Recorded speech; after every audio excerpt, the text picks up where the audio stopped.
আসসালামু আলাইকুম। কেমন আছেন দর্শকবৃন্দ? আশা করি আপনারা সবাই ভালো আছেন। তো বাড়িতে ফসল এসেছে, তো ফসলের কাজকর্ম নিয়ে কয়েকদিন খুব ব্যস্ত ছিলাম, তাই কোনো ভিডিও নিয়ে আসতে পারিনি আপনাদের জন্য।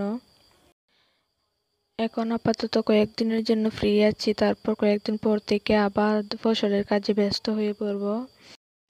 তো এই যে দেখুন, রাজুর খামারের হাঁসগুলো ফসলের খেতে ধান খেলো সারাদিন এই প্রচণ্ড রৌদ্রের মাঝে।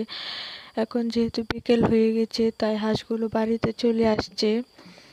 বাড়িতে এসে প্রথমে পুকুরে নামছে, যাতে করে শরীরের গরমটা একটু কমে। পানির পিপাসাও তো পেয়েছে হাঁসগুলোর।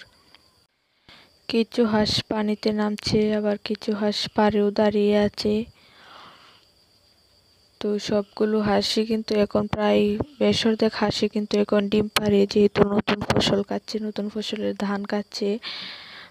ফসলের জমিতে ভালো করে ঘোরাফেরা করতে পারছে। এই কয়দিন তো হাঁসগুলো একরকমভাবে বন্ধ ছিল, তো এখন একটু খোলামেলাভাবে যেহেতু হাঁটাচলা করতে পারছে, হাঁসগুলো সুস্থ আছে এবং হাঁসের ডিম পাড়ার পরিমাণটাও বেড়ে গেছে।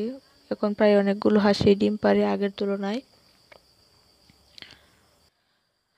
হাঁসের খামার করে কিন্তু রাজু অনেক লাভবান হয়েছে। তো আপনারা যারা হাঁস পছন্দ করেন হাঁস পালন করতে, তো আপনারাও কিন্তু হাঁস পালন করতে পারেন, আপনারাও লাভবান হতে পারেন হাঁস পালন করে।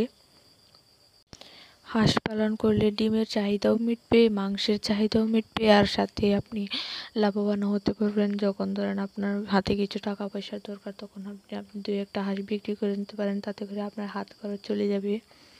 আপনার যদি ভিডিওটি ভালো লাগে থাকে অবশ্যই লাইক, কমেন্ট, শেয়ার করবেন এবং আমাদের আপন খ্রিস্টানের সাথে থাকবেন।